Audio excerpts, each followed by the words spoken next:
日我哋會錄緊嘅係鹿、雪人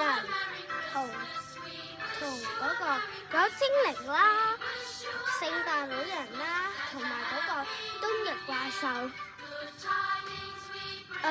鹿嘅顏色咧係有金色啦、啡色啦、鮮肉色啦、啡色啦，跟住係咪好靚啊鹿？佢仲有兩個角啦，跟住另外一個啦，雪人就有呢個啡色啦、淺啡色啦、啡色啦，有少少各顏色啦，跟住彩色啦，跟住到星星啦，同埋紅色個帽啦，跟住雪人嘅帽都係白色，同埋有紅色同埋綠色啦。下一個精靈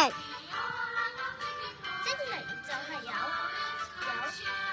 嗰啲嘢啦，佢有啲咩顏色？黃色啦，呢個叫做呢啲啦，即係嗰啲，呢個就係咁啦。呢個禮物係乜嘢顏色啦？即係咪綠色嚟嘅？跟住呢啲紅色嚟嘅，嗰啲揸過嚟係紅色嚟嘅。跟住精靈係咪好靚啊？咁我先擺翻去啦。跟住到聖誕老人就係有白色、紅色、白色、綠色、金色、綠色、白色、紅色，就係咁噶啦。跟住最後一個冬日怪獸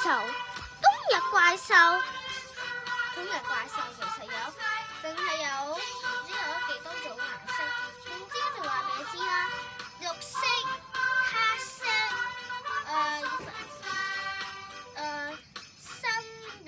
深粉紅色、淺粉紅色、肉色、淺白色，同埋樹葉係綠色。咁樣就做完啦。咁樣但係我哋學緊聖誕歌啊，但係呢個就嚟講完噶啦。總之咧就你就。